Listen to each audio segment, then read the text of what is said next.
Hey, thank you so much for joining us in the shift and me at this moment. I would love to create some interaction with you. So pop a hi below in the comments. Let me know where you're coming from in the world, what state, what country, what the weather's like. And because our conversation today is going to center around family, let me know who's in your household, what the age of your kids are, and if you want to add in there your animals too, like, I love animals. So add them in. A little bit about me as we get started here. My name is Tara McCullum. I am a self-development coach. I really focus on self-love and building that bridge to better relationships. So I have found that a lot of people are trying to love themselves in a way that others would approve of. And oftentimes they're trying to love the best parts of themselves. So when I work with people, we work on all the parts because no matter how much work we do, there's always going to be parts that are awkward, that feel wrong, that we might even have shame around, or that we judge, as well as the parts that we love, other people love, and so on.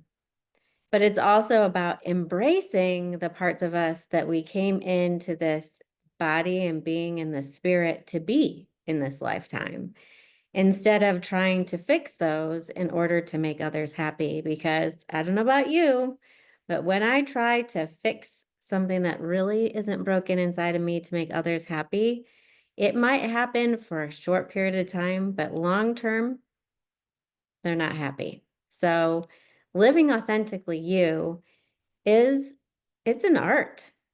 A lot of people are like, I'm authentic. And I would even say that I attempted to be authentic in the past, but really I was attempting to be my best self that was very much informed by others. So in our talk today, we're going to really go into some insights that I've gained in working with teens and 20 somethings. So I don't just work with them, but that's about 40% of my practice at this point. The rest of my practice is mainly about 55% of it is women that are parents, right? So they're parents, they're entrepreneurs, they're people who are out there experiencing life and trying to keep families together, trying to um, meet clients and dealing with a lot of emotions and carrying a lot of people. And they came to me. So it was one mom in particular who came to me and said, I love the work that we've done. You're shapeshifting my world in the way that I experience myself, my emotions, and the people around me. And my teenager is suffering. I wonder if you could help her. And so I jumped in with this thing called the team approach, where I do not work alone with the teen. Like I actually talk to their parents as well. And so it's not sessions. There's this magical way that I stay in contact with the parents while also keeping confidential information that the teen is telling me. But this way, we really focus on how to support the teen into the life that they're here to do, to their gifts that sometimes that they're judging, and so on. So let me just jump right in. Some of the things that your teen wishes that you knew, they don't have the words always to describe how they're feeling or even to answer your questions. It's not that they don't want to, that they're mad at you, but they get incredibly frustrated in the moment. And this is how I describe a lot of teenagers. So in the years up till the teen years, many parents come to me and they say, "Oh my gosh, my kid used to be sunshine and they used to love being around me, and now they're dark. They're frustrated all the time. They give me one-word answers and they don't want me around at all." Well, the visual that I get is that when a kid right? So first of all, let me just back up. We know that there's hormonal changes, right? We know this. We know that there's brain changes, but there's also energetic changes. And so I'm going to describe some of the energetic changes as well as the others. So when kids are little, they're slightly in this like little pod, this energy pod where information comes in, but it kind of pops around them. It doesn't seep into their cells. It doesn't seep into their being and into their brain. And it's not as, it's not louder than their own energy. Their own energy is the loudest. They're very much connected to their own being. This doesn't mean that as a child, we don't have empaths, we don't have children, but at that time, they're way more deeply connected. And it's as though there's an initiation that goes through in the hormonal years where this pod just folds away and it comes away and the being comes up and out, and there's greater awareness, which sounds like a gift, but greater awareness is kind of like being in a dark room, sleeping, luxury, and all of this. You're just in your own bliss, and somebody comes in and flicks all the lights on, right? It's like, whoa, this is a lot. And so it's a lot to take when all of a sudden all that buffer is gone. Another way of thinking about it is suddenly there's this radio tower, and every single radio station for people that they don't know, people that they do know, are all on at the same time. And because they're receiving all of that, it feels like static coming in, and they don't have access to their own energy, their own voice, their own desires, and their own like ability to speak. They also don't have the ability to even understand sometimes what you're asking. It just, right? Like you might even get that from them, like, oh, like, what are you asking of me? And you think, well, gosh, you're functioning in school. Why is it that when you're here, you can't hear me? Imagine going to school for 7 hours a day, even if you're homeschooling for however many hours a day, and you're like doing everything possible, like to like decipher what is coming at you.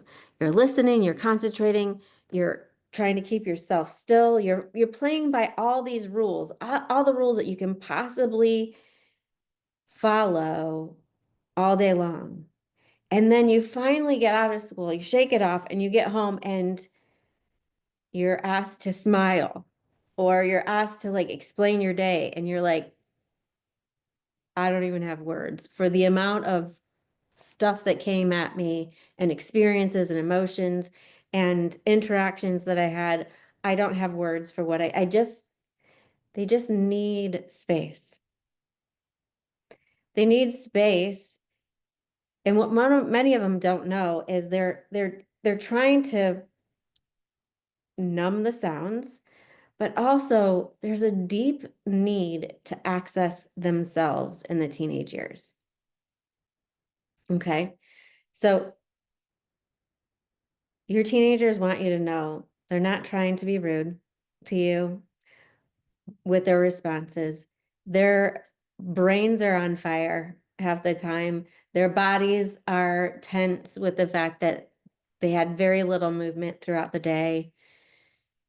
They've been controlled for 7 hours, and there's so much coming at them, not to mention school, but just so many energies, right? And so, no, they're not smiling. They may not even have access to their smile at this point, and they need some time alone. And it's not because they don't like you, it's because they absolutely need space from some of the noise. They need to go into their little pod and find a way to let it go, and then to also find themselves. Now, the next thing that I want to share that teenagers want you to know is to ask them questions, not as a means to drive your point home or to make this a teachable moment, but to listen to them. They just don't feel heard anymore. And oftentimes they're not able to talk when you want them to talk. You're going to find that they talk when you least want them to talk because you probably don't have access to your words. So find, like, it may be at like 11 o'clock at night when you're just like, I'm ready to go to sleep. I'm already in bed. And then they jump into your room and they're like, da, da, da, da, da, da, da. This is created by design. I mean, this is literally created by design because you probably have only guttural responses back to them. Okay, okay. Like that's about it.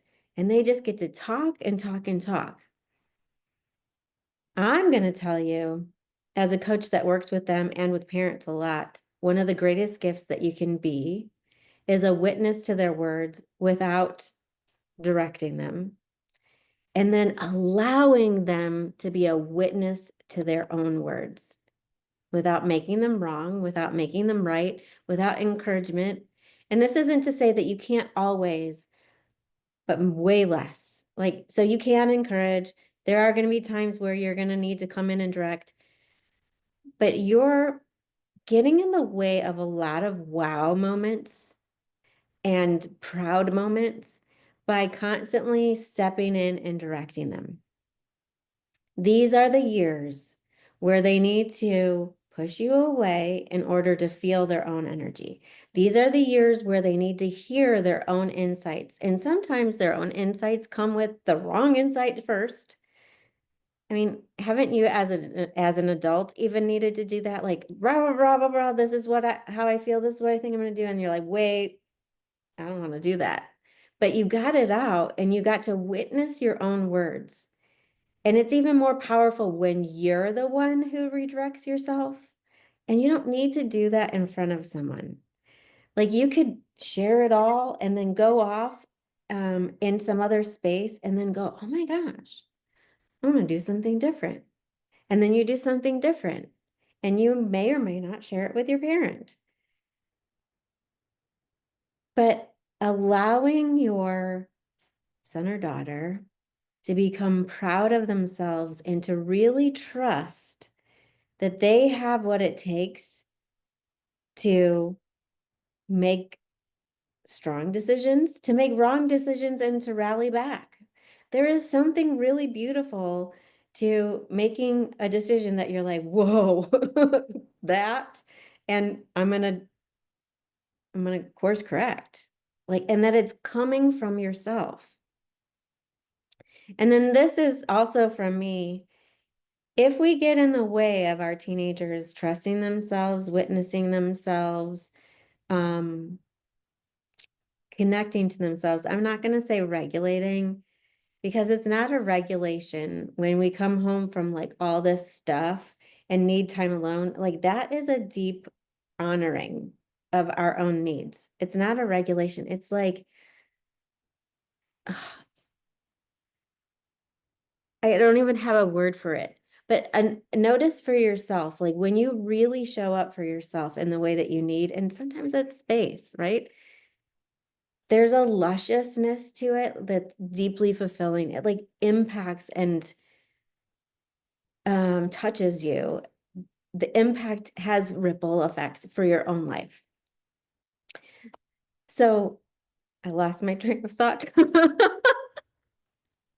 I'm real, okay? So the other piece here is like you're allowing them to trust themselves, you're allowing them to honor themselves, you're allowing them to witness themselves. And in that, if we don't do those things, so I'm back on path, right?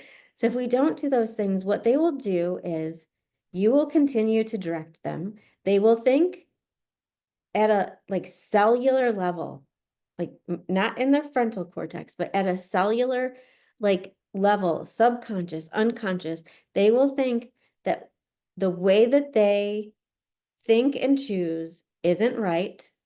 and their mom or dad has constantly told them, so they always need somebody to check in with.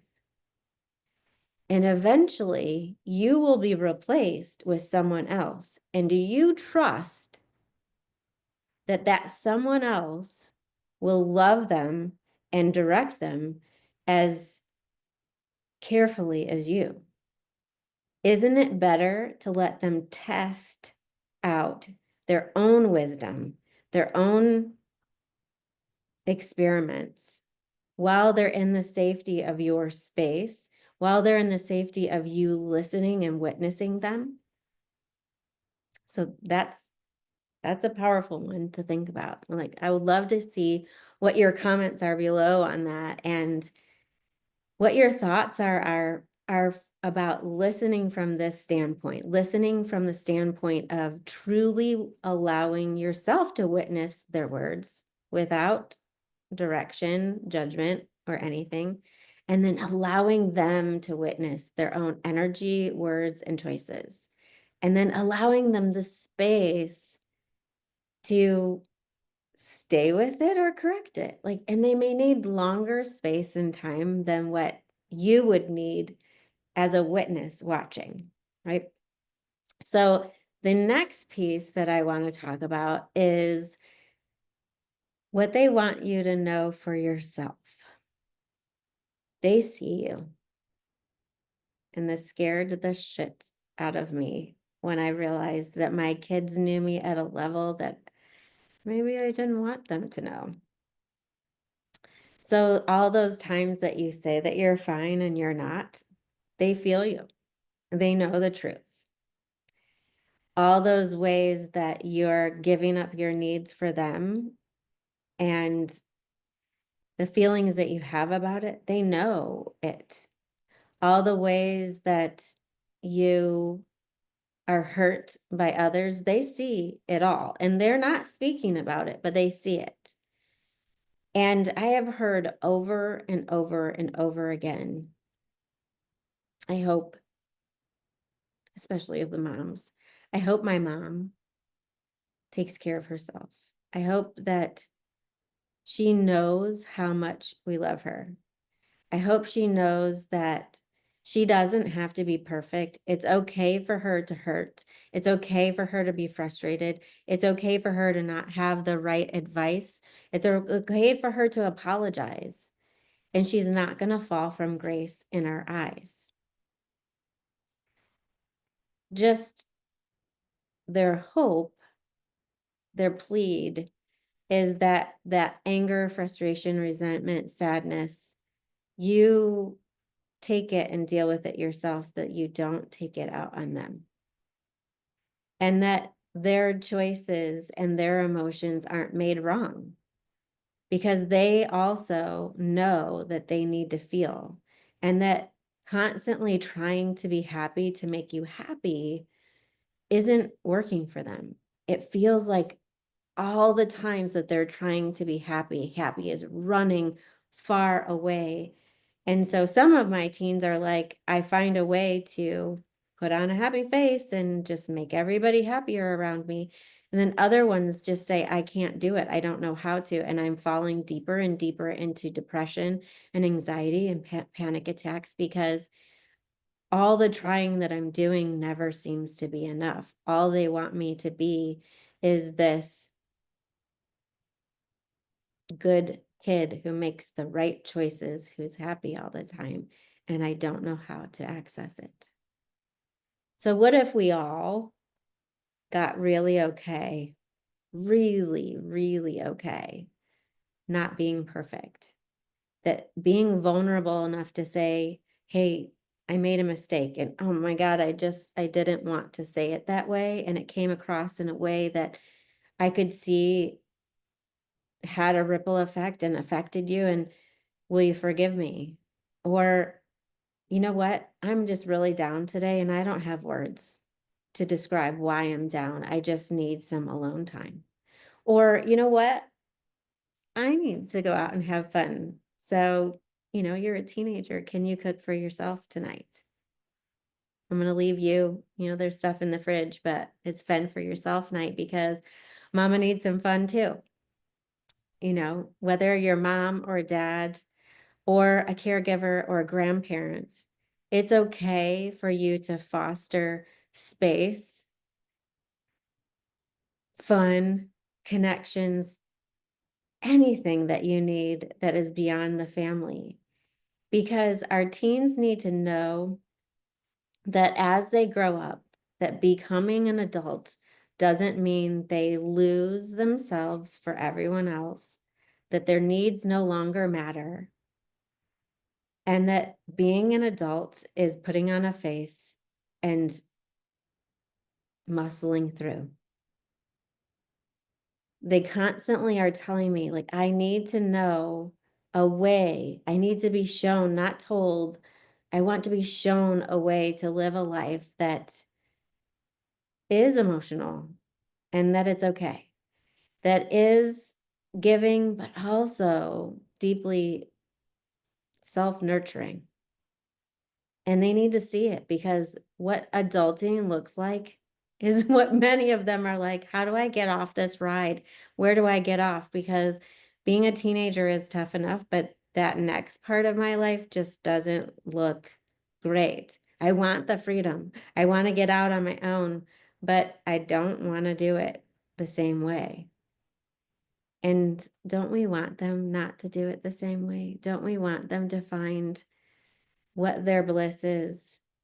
What encourages them to have momentum and motivation to keep on showing up, to build the muscles of creativity, the muscles of physical exertion, the muscles of staying in relationships, not when it's toxic, but when it's hard, and finding ways to hear the other person as well as being heard. Finding ways to cultivate the me with the we, not just the me or you. So that's what I've got for you today. I would love to hear your thoughts, comments, anything below. What is your aha today? What are you walking away with that is tangible? And I said earlier, like, oh gosh, it didn't feel so good when I realized that my kids knew the stuff behind. And I mean, sometimes I was like, okay, if you feel this way, like, why aren't you doing some more around here to help me out? But there was something really precious to realizing I didn't need to have any facade up, that I could be not completely transparent with my kids, but pretty darn transparent. And in that, that it empowered me to take care of my own needs alongside of them. And it really inspired them to take care of their own needs in their own unique ways. And I found that not just with my own children, but with my clients who are children, well, teens, they're not kids, they're like young adults emerging, the 20 somethings, as well as the parents, there's this radiance that comes from truly honoring yourself and diving deep enough to hear that still small voice that gets louder with time, that really tells you what your yeses and nos are, that often doesn't mean that you're conforming to family or society or anything else, but it's living dynamically different. But as each person in the family starts to do this, there's a radiance and a ripple effect that lifts each other up. It's like a fresh air that comes in, that trying to please everyone and efforting to make their lives better and make them happy just doesn't do. So play with it. I have another talk coming up in a few days. If you want to join me, we're going to join in and we're going to talk about human design and different human designs in your family. So I'm going to give you a task if you want to come to the next one. I'm going to have you pull the charts for everybody in your family, and we're going to look at one or two areas of that chart, and we're going to talk about it so that you can have even more information when maybe your spouse or your partner or your best friend or your kid isn't talking to you and how you can support them as well as yourself so that your relationships can become even more mutually beneficial and nurturing. So, if you check out the comments below or the area below, whatever you want to call it, I'm going to put a link in there where you can pull up your chart and your family's charts. You're going to need those for the next time. Check them out. And if you want to go somewhere else to get a chart, you absolutely can. But this chart is from another speaker that's in this group. And so I really wanted to honor the fact that she uh, runs charts for everybody and lead you to her website too. So have an amazing day. Thanks so much for hanging with me. I hope you are walking away with something that you can use to bring your family together and lift each other up in your own unique ways. Thanks. Bye.